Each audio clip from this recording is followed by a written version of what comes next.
जो formatting tags होती है उसका नॉर्मली यूज़ होता है आपके टेक्स्ट को फॉर्मेट करना, ताकि वो वेब पेज पे अच्छे से दिख सके। तो टेक्स्ट फॉर्मेट करने से पहले हमारी हेडिंग बच गई है, हेडिंग्स को यूज़ करना सीख लेते हैं।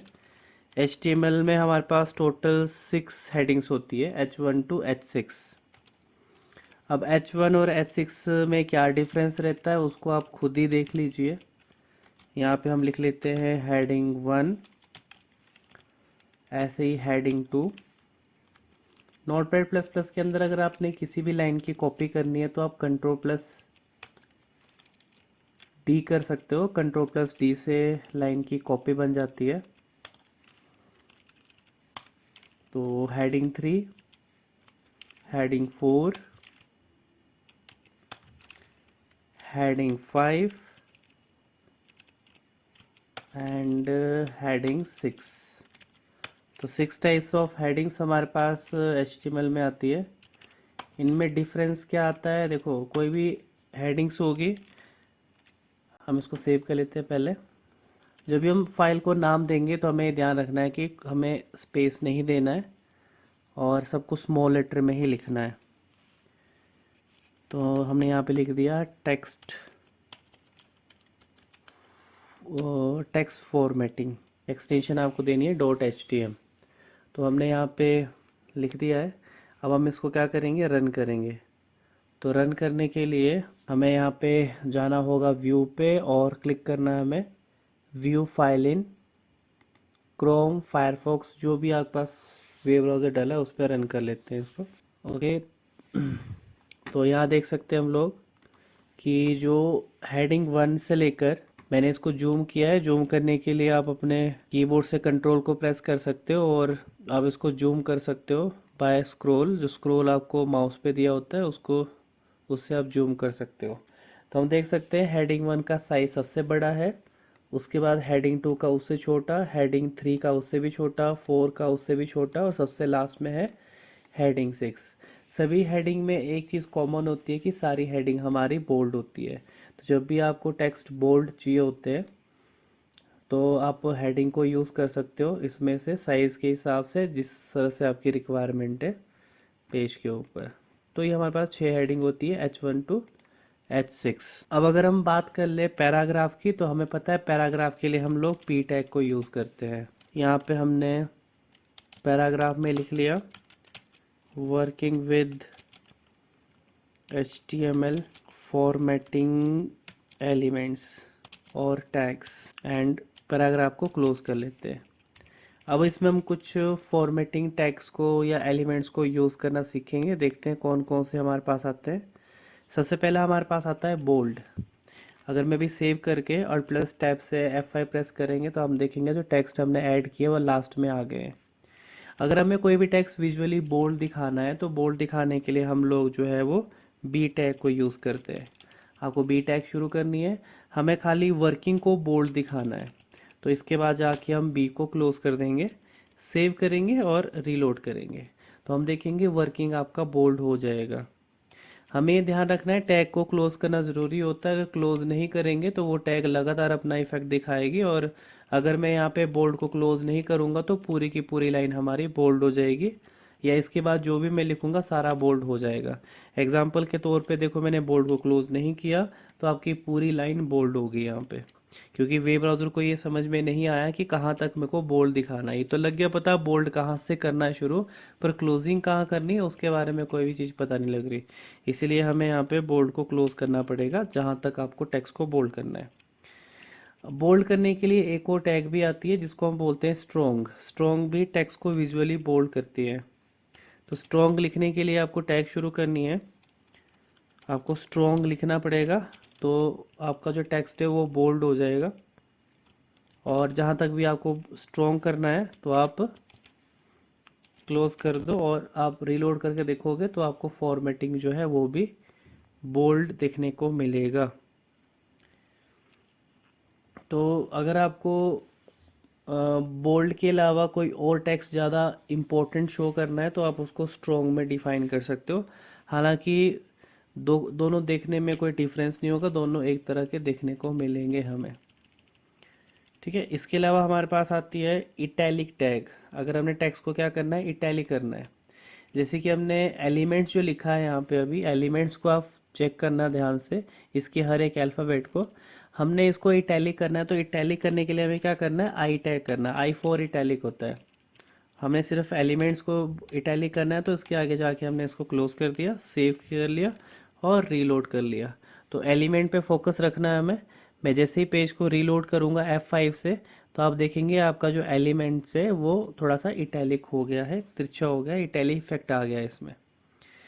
एक और टैग है जो आपको इटैलिक का ही इफेक्ट दी थी, इसका नाम है EM टैग। अब उसके लिए हम कुछ लिख लेते हैं यहाँ पे फिर से। लाइक हम लिख दिया HTML is used to create web pages, used to create web pages। अब हमें इसमें से कोई चीज़ इटैलिक दिखाना है पर आई को यूज़ नहीं करना है, तो हमारे पास एक और टैग आती है, करने का काम करती है, मतलब इटैलिक इफेक्ट देती है ये वाली टैग भी। तो जैसे कि हम क्या करते हैं, अगेन क्रिएट को हमने इटैलिक दिखाना है तो हमने EM टैग को यूज़ किया और क्रिएट के बाद EM को क्लोज कर दिया एंड सेव करेंगे। अभी आप चेक करेंगे थोड़ा स्क्रॉल करके तो आप देखोगे क्रिएट पे भी इटैलिक इफेक्ट यहाँ पे आ रहा है। किसी भी टेक्स्ट को अगर आपको अंडरलाइन करना है तो अंडरलाइन करने के लिए हम यू टैग को यूज़ करेंगे। यू फॉर अंडरलाइन होता है। यू टैग यूज़ किया और यहाँ पे यू को क्लोज कर दिया, तो हम देखेंगे टेक्स्ट आपका अंडरलाइन हो गया है। इसी तरह से अगर आपको कोई टेक्स्ट स्ट्राइक थ्रो यूज़ करना है, मतलब कोई चीज़ अगर आपको आपने गलत लिखी, आपको दिखाना है कि गलत है वो चीज़। एग्ज़ाम्पल के तौर पे हमने एक पैराग्राफ लिखा, यहाँ पे हमने लिखा my name are is Ram and paragraph हमने क्लोज कर दिया। तो हमें ये दिखाना है कि हमने इसमें आर गलत लिखा है, तो उसको दिखाने के लिए हम दो टैग को यूज़ कर सकते हैं। पहली चीज़ तो है एस टैग। एस मतलब स्ट्राइक थ्रो, है ना, तो स्ट्राइक थ्रो लगेगा शॉर्ट फॉर्म में। अभी हम पेज को रीलोड करेंगे, अब देखना यहाँ पे आर के ऊपर लाइन आ गई, स्ट्राइक थ्रो का इफेक्ट आ गया यहाँ पे, मतलब ये चीज़ हमने गलत लिखी है। इसी तरह से अगर हमने अपने पेज में कुछ टेक्स्ट लिखे थे पर वो अब डिलीट कर दिए गए हैं, जैसे कि like HTML is use to, अब मान लो इसके आगे के टेक्स्ट जो है वो डिलीट कर दिए गए हैं, तो इसको दिखाने के लिए हम क्या करेंगे, डेल टैग को यूज़ करेंगे। डेल टैग जो होगी उसका यूज़ किया जाएगा ये दिखाने के लिए कि इस पेज में पहले कुछ लिखा हुआ था पर करंट टाइम में उसको डिलीट कर दिया गया है। हालांकि विजुअली इफेक्ट जो आपको आएगा वो कुछ इस तरह का आएगा जैसे कि अभी स्ट्राइक थ्रो के थ्रू आया है। ठीक है, तो नॉर्मली आप देख के पता नहीं कर पाओगे कि इसमें स्ट्राइक थ्रो अप्लाई हुआ है या फिर डेल टैग यूज़ हुई है, पर दोनों का पर्पस अलग अलग है। एक का पर्पस है अगर आपने मान लो कोई चीज़ ओवरराइट करनी है या फिर आपको ये दिखाना है कि ये गलत लिखा है, और डिलीट का यूज़ हम तब करते हैं जब आपको ये दिखाना है कि पेज में से कोई कंटेंट डिलीट कर दिया गया है जो पहले था पर अब नहीं है, कल तक था पर आज नहीं है, डिलीट कर दिया गया है वो। तो उसको दिखाने के लिए आप जो है डेल टैग को यूज़ में लेते हैं। इसके अलावा हमारे पास टैग आती है मार्क। किसी चीज़ को हाईलाइट करना है, अगर आपको कोई भी टेक्स्ट आपको हाईलाइट करना है तो उसको दिखाने के लिए, जैसे कि मैं H1 टैग के अंदर लिख रहा हूँ HTML टैग, और हमें इसको क्या करना है, मार्क करना है, हाईलाइट करना है। तो उसके लिए आपको क्या करना है, टेक्स्ट से पहले गए और यहाँ पे टाइप किया मार्क, मार्क टैग को शुरू किया और उसके बाद हमने मार्क टैग को क्लोज कर दिया। ठीक है, सेव किया एंड रीलोड किया, तो हम देखेंगे यहाँ पे एक टेक्स्ट आ गया HTML टैग के नाम से, मार्क होके आया है, या फिर बोल सकते हैं कि उसके ऊपर टेक्स्ट हाईलाइट कलर अप्लाई होगा। ये बाय डिफ़ॉल्ट येलो कलर का ही चलता है। इसके अलावा अगर आपने कोई टेक्स्ट अपने डॉक्यूमेंट में स्मॉल दिखाने हैं, छोटे दिखाने हैं, ठीक है, फॉर्मेट करना है, छोटे दिखाने हैं कोई टेक्स्ट, लाइक दिस इज, या हमने लिख दिया सम टेक्स्ट हियर, तो हमने टेक्स्ट को थोड़ा सा छोटा दिखाना है, स्मॉल दिखाना है। अभी आप नॉर्मल देख लो कैसा है ये, यहाँ आ रहा है सम टेक्स्ट हियर। तो हमने टेक्स्ट को छोटा दिखाना है, तो हम क्या करेंगे, इसके ठीक आगे जाएंगे और स्मॉल टैग को यूज़ करेंगे एंड यहाँ पे स्मॉल को क्लोज कर देंगे, सेव करेंगे एंड देन रीलोड करेंगे। तो हम देखेंगे आपका जो टेक्स्ट है वो थोड़ा सा और टेक्स्ट से थोड़ा सा स्लो, छोटा दिखेगा, स्मॉल दिखेगा साइज़ में। स्मॉलर साइज टेक्स्ट को डिफाइन करने के लिए इसको यूज़ करते हैं। अच्छा, जैसे हमने अभी डिलीट टैग की बात की है, डिलीट टैग क्या करती है, ये दिखाती है कि टेक्स्ट डिलीट किया गया है। उसी तरह से अगर हमने कोई भी नई चीज़ डॉक्यूमेंट में ऐड की है, उसको दिखाने के लिए हम एक टैग को यूज़ करते हैं। जैसे कि मैंने अगेन एक पैराग्राफ लिया, F1 मैंने प्रेस किया और यहाँ पे मैंने कुछ टेक्स्ट कॉपी कर लिया और यहाँ पे पेस्ट कर लिया। मेरे को ये दिखाना है कि ये टेक्स्ट नए ऐड किए गए हैं इस पेज के अंदर। तो उसको दिखाने के लिए मैं यहाँ पे INS मतलब इंसर्ट टैग आती है, ये हमें ये दिखाती है कि ये टेक्स्ट जो है नए ऐड किए गए हैं। मान लो आप कोई पेज हर रोज़ पढ़ रहे हो तो आपको कैसे लगेगा पता कि आज इसमें क्या नया ऐड हुआ है। तो उसको दिखाने के लिए आप INS को यूज़ कर सकते हैं। इसका जो आउटपुट आती है वो कुछ अंडरलाइन की तरह ही आएगी, आपको टेक्स्ट अंडरलाइन दिखेंगे कुछ इस तरह से। जैसे कि हमने अभी ऊपर वेब पेज के ऊपर अंडरलाइन इफेक्ट दिया था, वैसे इफेक्ट आपको यहाँ पे भी देखने को मिलेगा।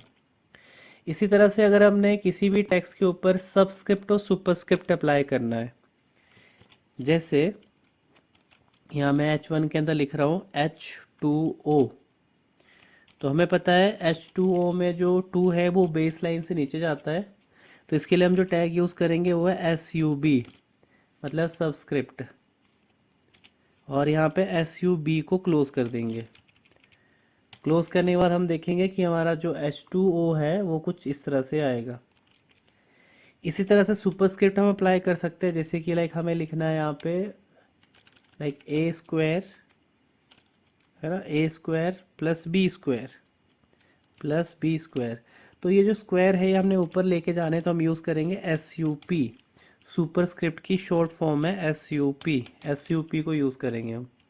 ऐसे इसको भी SUP लिखेंगे और SUP को क्लोज कर देंगे। इस तरह से आपका जो सुपरस्क्रिप्ट है वो अप्लाई हो जाएगा। तो रीलोड करेंगे पेज को, हम चेक करेंगे यहाँ पे सुपरस्क्रिप्ट भी आपका अप्लाई हो गया। आपको ये हमारी वीडियो अच्छी लगी हो तो लाइक एंड सब्सक्राइब करना ना भूलें। Thank you for watching.